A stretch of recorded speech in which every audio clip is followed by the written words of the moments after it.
परमार्थ में ही सच्चा सुख समाया है। जीवन की सार्थकता भी इसी में है। इसीलिए दूसरों की खुशी में ही अपना सुख ढूंढना चाहिए। जी हाँ दोस्तों, आज की हमारी कहानी असीम पुण्यदायी होता है अन्नदान, इसी भावना पर आधारित है।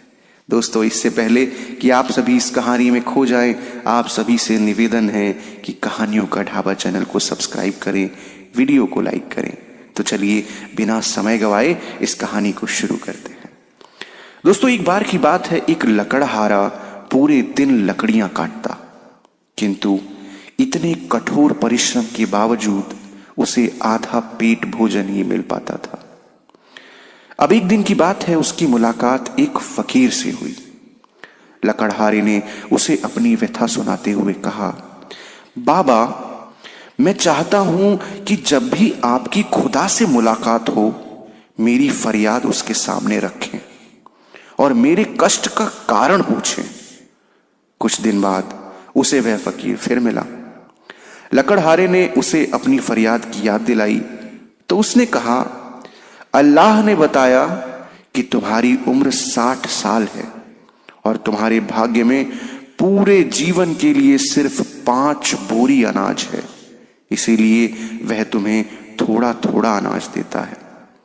लकड़हारे ने कहा, बाबा, अब जब भी अल्लाह से आपकी बात हो तो मेरी यह फरियाद उन तक पहुंचाना कि वह मेरे जीवन का सारा अनाज एक साथ दे दें, ताकि कम से कम एक दिन तो मैं भरपेट भोजन कर सकूं।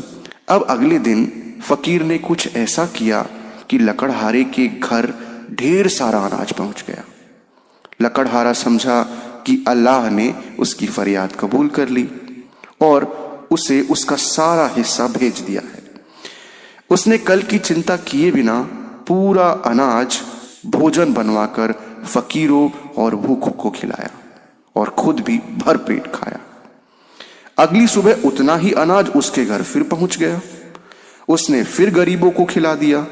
यह सिलसिला चल पड़ा।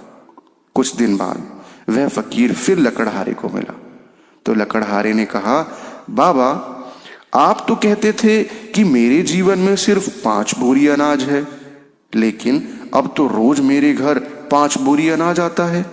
फकीर ने कहा, तुमने अपने हिस्से का अनाज गरीबों को खिला दिया, इसीलिए अल्लाह अब उन गरीब के हिस्सों का अनाज तुम्हें दे रहा है। कथा अन्नदान की महिमा को इंगित करती है।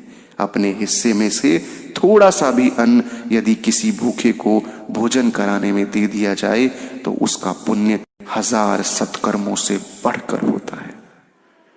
तो दोस्तों, इस कहानी में इतना ही।